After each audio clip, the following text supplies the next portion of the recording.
Olá, eu sou a Cassandra Borges Bortolom, sou psicóloga, sou mestre e doutora na área da toxicologia e tenho uma experiência vasta na área de dependência química.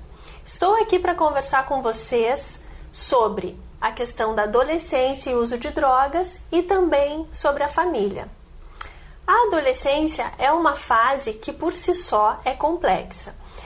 A formação em nível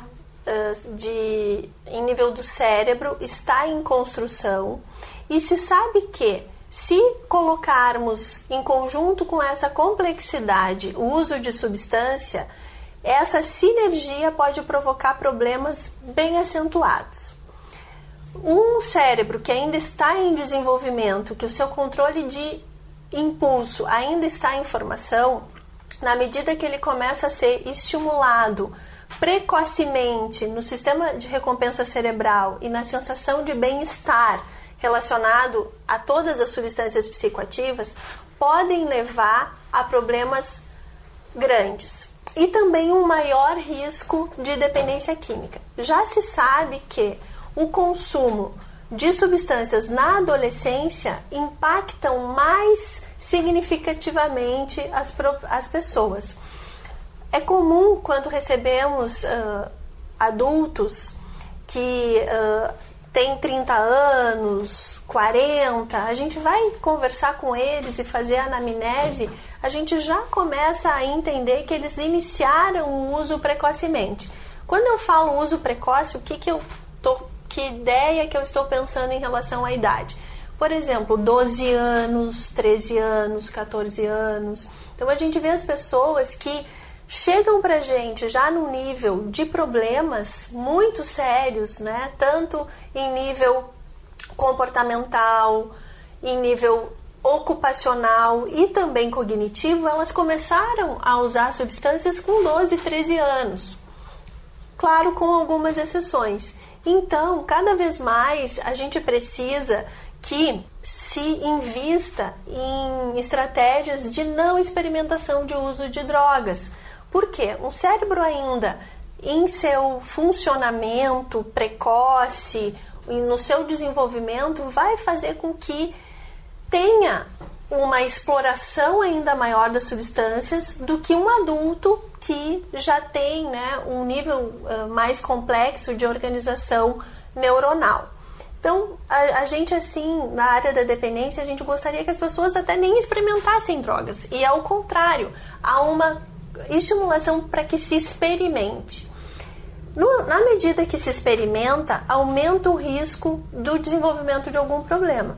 A gente sabe que nem todas as pessoas que utilizam drogas ou que experimentam, elas vão ter problemas. Mas como a gente não sabe quem é essa pessoa que vai desenvolver o problema e quem vai ser aquela que vai experimentar e vai usar por um tempo e vai parar, então a gente indica que não se experimente. Então aqui, não falei muito da minha experiência, mas gostaria de comentar com vocês. Então, na área clínica, né, a gente verifica assim, as pessoas elas acabam buscando tratamento já quando elas já têm um problema muito acentuado. Na adolescência, algumas vezes os pais confundem como algo da idade, de uma etapa, né? Até as pessoas usam até alguns termos pejorativos como algo normal, comum, e aí vai fazendo com que os pais, né, deixem isso no âmbito privado ou escutem de um filho assim, olha, isso acha um papelote lá que possivelmente seja de cigarro de maconha. Não, é de um amigo, ele deixou comigo.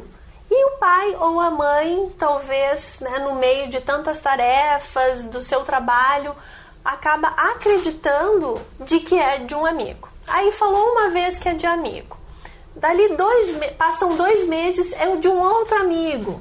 Enfim, se acha alguma coisa no quarto, é necessário que tenha uma intervenção, não só dos pais, mas de alguém que seja responsável ali por aquele adolescente. Por quê? Porque os problemas agravam. Aquele baseado que estava sendo fumado com 12, 13 anos e que, entre aspas, era do amigo, passou 1 mês, 2 meses, 1 ano, a família foi acreditando, a família né, foi não querendo mexer nisso. Mais adiante pode ser que ele já consome, por exemplo, tabaco, que tem, né, um nível de complexidade de problemas relacionados muito grande também. Álcool, né? Álcool, tabaco, maconha, uma interação péssima. O que eu estou querendo dizer para vocês? A família, logo que perceba alguma alteração de comportamento ou alguma pista. O que é uma pista? É algum utensílio que seja relacionado ao consumo. É alguma alteração de comportamento. Seja qual?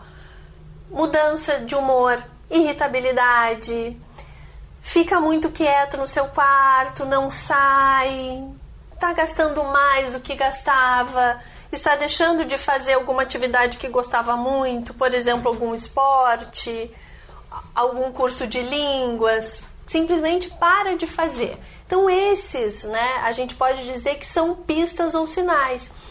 Nesse momento a família precisa conversar. Conversa, se os pais são casados, conversam entre si. Se os pais não convivem mais juntos, marcam um horário, um café, conversem sobre essas questões.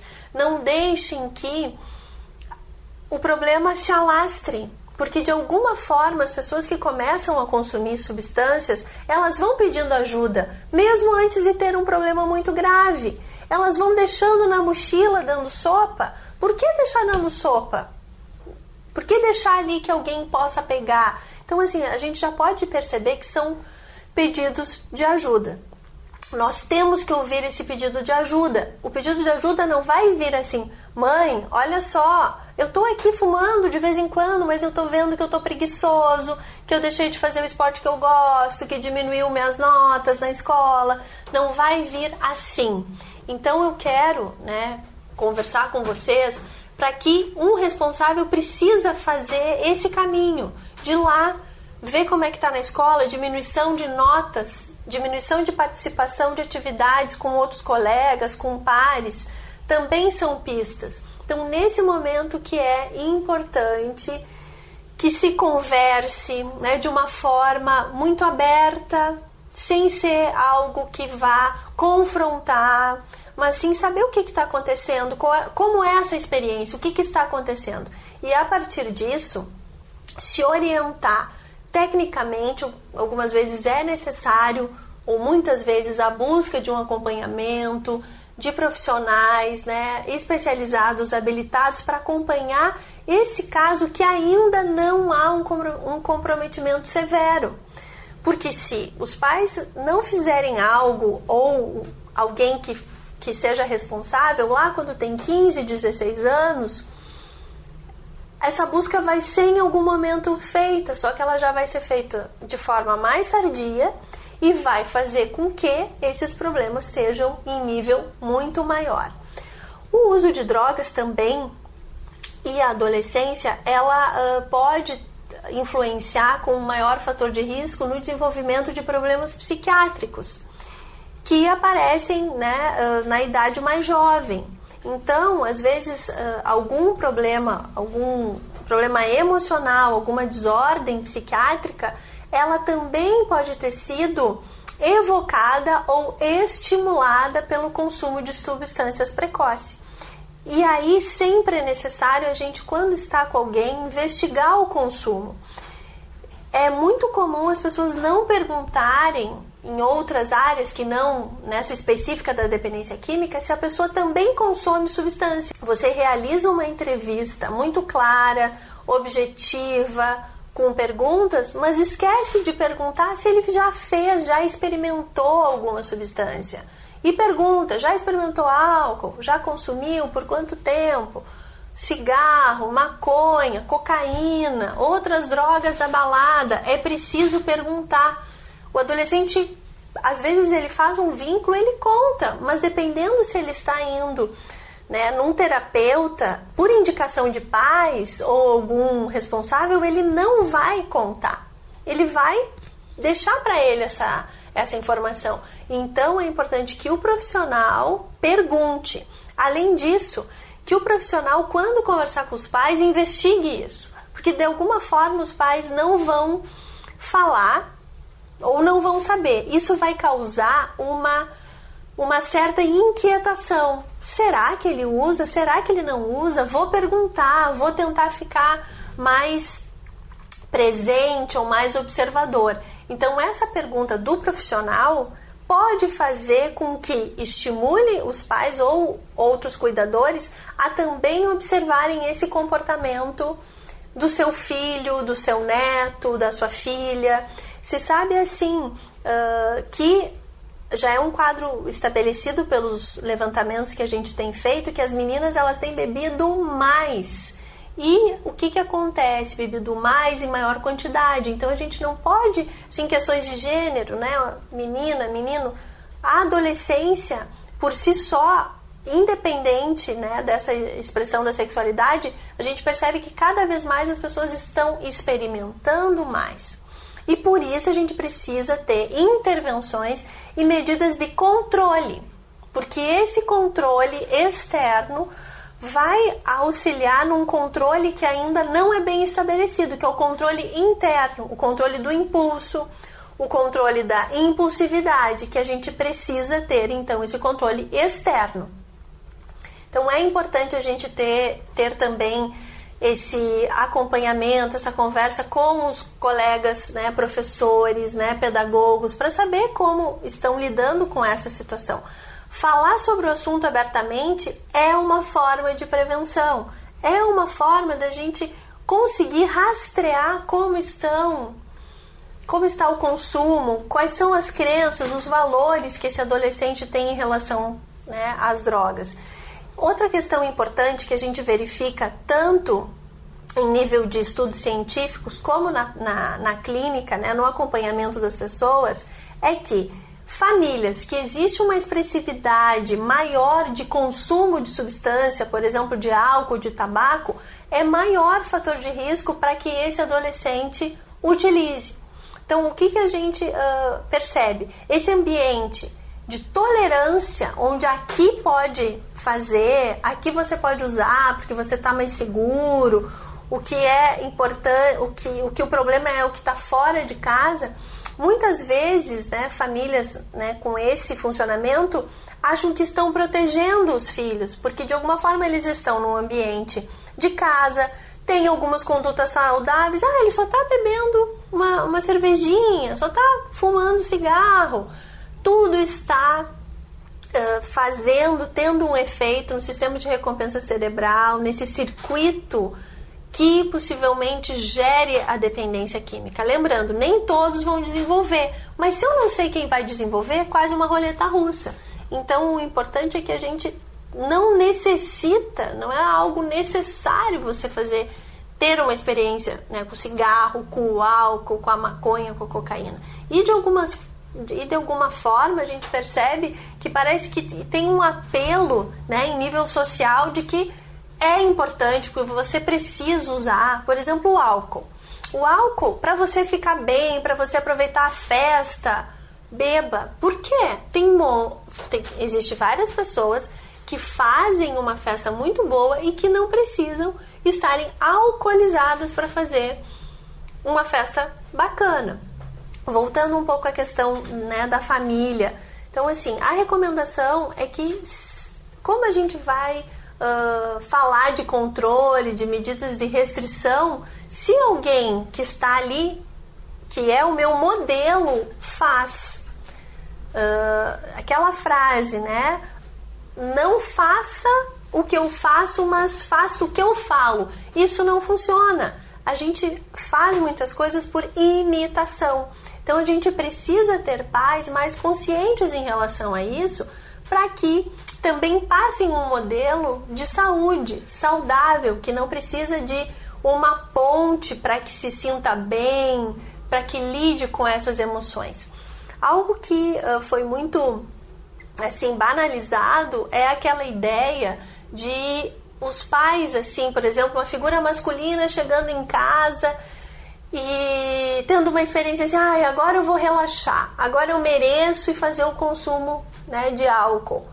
Qual é a ideia que passa para um adolescente, para uma criança? Bom, eu mereço, se eu trabalhar, se eu fizer minha tarefa bem cumprida, eu mereço beber, eu mereço ter uma sensação de bem-estar.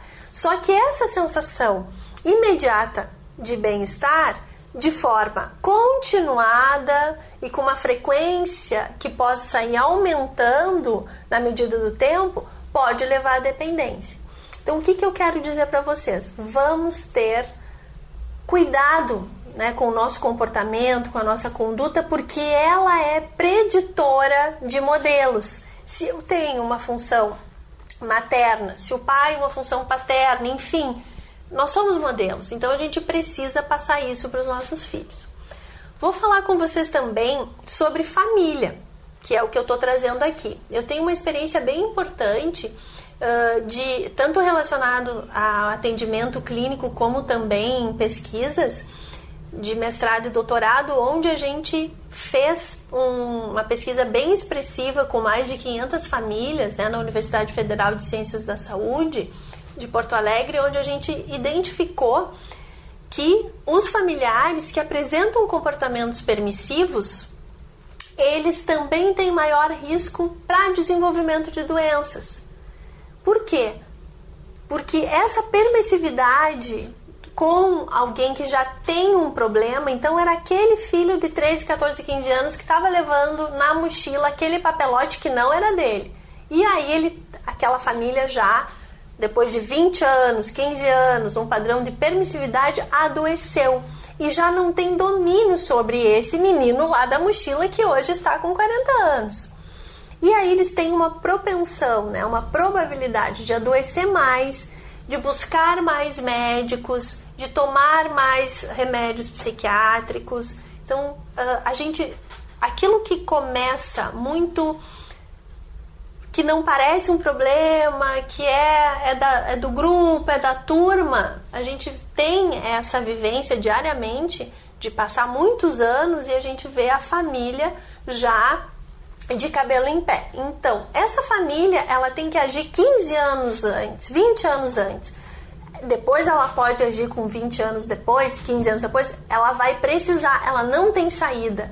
E de alguma forma, quando o problema é menor, quando há pouco indício, a família pensa, eu acho que não é nada, quem sabe é pior se eu buscar uma intervenção, quem sabe deixa assim, não é nada.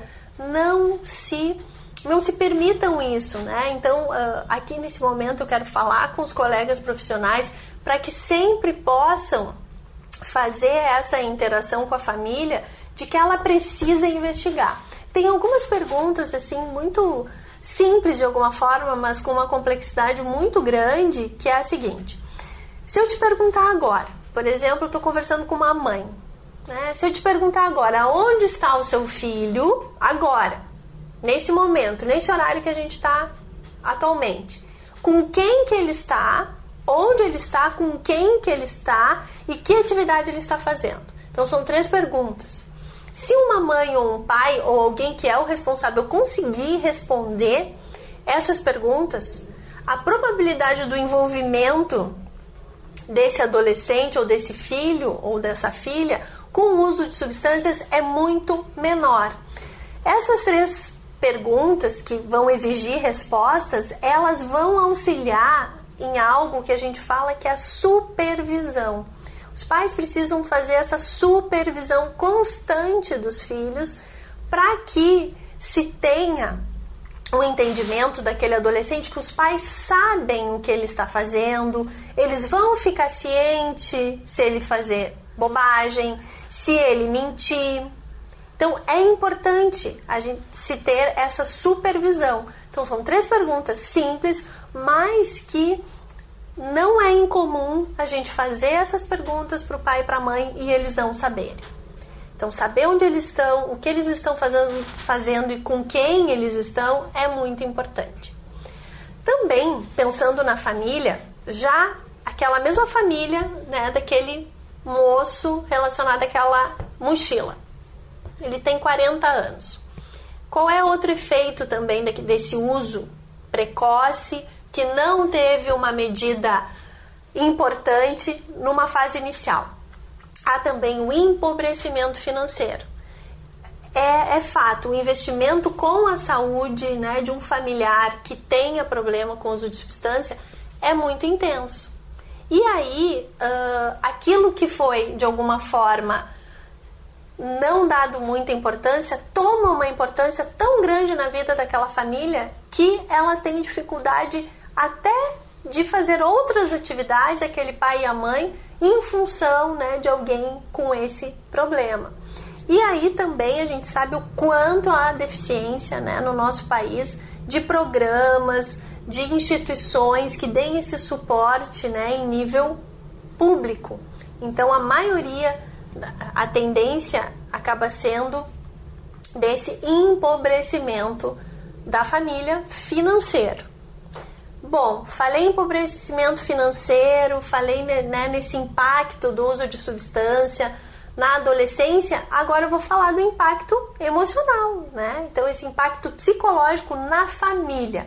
Porque assim, quando eu comentei que alguém que tem em casa esse consumo permitido, a gente está falando de uma rede de famílias de pessoas que estão convivendo, são amigas, se dão bem, às vezes não se dão bem, as relações familiares, existem conflitos em qualquer família. E aí, mais um modelo de que se eu tenho algum conflito, eu vou relaxar, eu vou resolver, eu vou dormir melhor, isso acaba sendo um circuito que acaba sendo conhecido. Qualquer tratamento, né, nesse nível, a gente precisa do engajamento da família. Então, por que a gente já não prepara essa família para que ela não tenha esse consumo em casa, para que ela não passe um modelo de permissividade, de tolerância do consumo de álcool, do consumo de tabaco, do consumo de maconha e de outras drogas.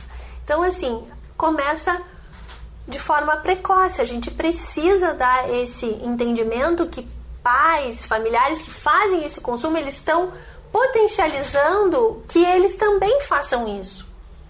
Ok, existem famílias totalmente abstinentes e que também têm um uso que começa na adolescência e que causa problema depois? Sim, tem. Então, o que eu quero dizer para vocês? A questão da dependência química, ela tem diversos fatores para que ocorra os problemas, mas existem fatores de risco que já são de nosso conhecimento. Então, a gente precisa falar que pode ser risco. O que é risco não necessariamente vai desenvolver, mas existe um forte indício que pode vir a desenvolver. E aí, então, a gente tem, né, o fator de risco da adolescência, desse momento de experimentar, da curiosidade, de agradar os pares, os conhecidos, para eu ser aceito, para eu fazer parte do grupo. Outra questão que pode ser fator de risco também é algum outro familiar ali na família ter um problema, né, uma desordem psiquiátrica. Então, se já existe um adoecimento emocional significativo em alguém da família, também é um fator de risco de uso de substância. Alguém que utiliza substância na família já é um fator de risco maior do outro também se envolver no uso de substância. Então, essa questão do modelo é muito importante, que a gente precisa cuidar, primeiramente, né, como se fosse assim, vamos cuidar do nosso jardim, para que a gente deixe algo que eles queiram, que os adolescentes, os filhos queiram seguir, mas de uma forma saudável. Por quê? Volto a conversar com vocês. Ninguém precisa beber álcool, não precisa ter essa cultura que você precisa num churrasco beber, precisa numa festa utilizar. Enfim, então são assim, questões bem importantes que a gente vê tanto na área clínica como na questão científica.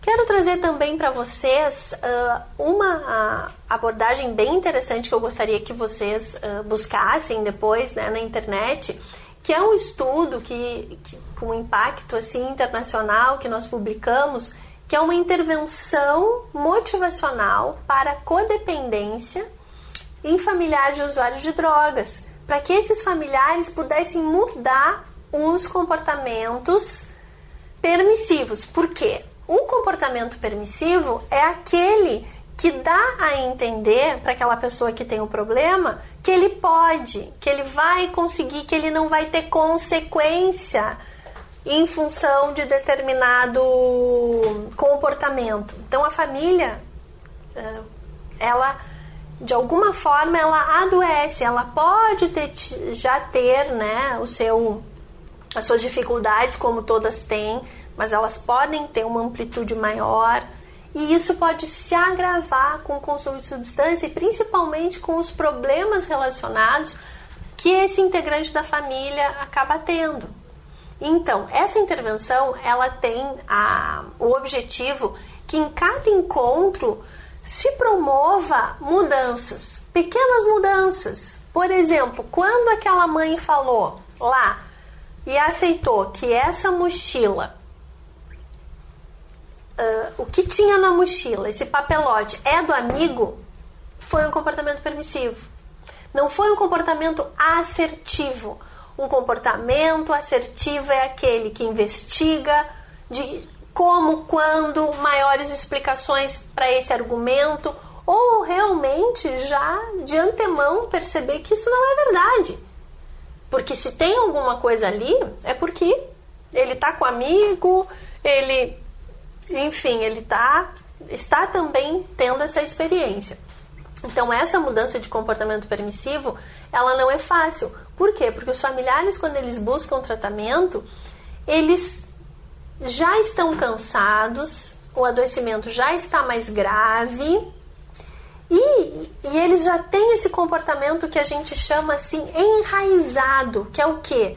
Faz 20, 30 anos que eles têm esses tipos de comportamento. Então como mudar? Também é difícil, tanto quanto não é fácil abandonar, né, o consumo de uma substância, mas é possível tanto abandonar, e temos casos que as pessoas seguem em tratamento, que elas continuam tendo, né, um acompanhamento e se mantêm em abstinência, como também temos casos de famílias que amadureceram, que deixaram esses comportamentos permissivos e que já estão agindo de forma mais assertiva diante dessa conduta que é inadequada em função do consumo.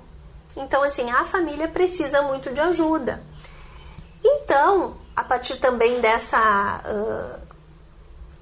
minha experiência, eu tenho essa atividade aqui na Clínica Alamedas, né, em conjunto aqui com o Dr. Ronaldo Laranjeira e a doutora Fátima Rato Padim, onde a gente tem esse núcleo de realmente apoiar a família, instrumentalizar a família a fazer diferente.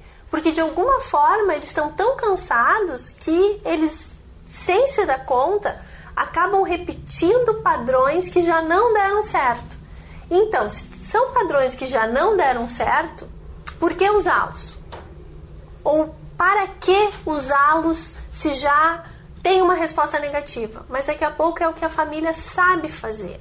Porque quando esse adolescente tinha 16, 17, de alguma forma ela aceitou que talvez pudesse ter um consumo, mas não era bem assim. Outra questão interessante é assim, não, o pai, ele talvez assim, ele está fumando maconha, mas ele está indo bem na escola, ele está sem problemas. Ele vai ter problemas em seguida. E então essa medida a gente tem que fazer precocemente. Como não é muitas vezes precocemente, a gente tem que fazer mais tardiamente. E aí a gente precisa desse engajamento da família. A gente tem modelos para engajar a família, que é fazer com que a família entre no tratamento. E aí, a partir desse momento que ela entra no tratamento, a gente tem os modelos de tratamento da família. Sabendo assim, a família é uma influência muito positiva para as pessoas. Então a gente precisa das famílias de forma mais efetiva, mais forte, com o mesmo diálogo, né? Se a gente tem o pai, a mãe, a irmã, irmãos que falem a mesma língua, isso é muito importante. Por quê? Porque as pessoas, né, que utilizam substância, que tiveram um problema relacionado ao consumo, que é uma maioria importante, eles vão precisar de um diálogo forte, de um diálogo conciso e principalmente regras. Essas regras vão fazer com que essas pessoas tenham uma maior chance de recuperação. Quero dividir com vocês, então, a minha atividade. Eu sou diretora da Curarte, que é um espaço destinado a ensino, psicologia e saúde. Então, lá nós temos o acompanhamento de familiares, de usuários de substância, temos também acompanhamento terapêutico e esse acolhimento e também esse tratamento a familiares. A Curarte é situada no Rio Grande do Sul, em Porto Alegre. Tem atividades também aqui em São Paulo, onde a gente também faz atendimentos. Faço pós-doc na Universidade de São Paulo, na Unifesp, né, com parceria como supervisor o professor Dr. Ronaldo. E o que a gente percebe? É muito importante esse acompanhamento da família para que ela consiga dar conta de todas as situações difíceis. Então, fico à disposição de vocês terão o meu e-mail e fiquem à vontade para que possam conversar comigo e que eu possa poder auxiliar. Então, eu sou Cassandra Borges Bortolom e até a próxima.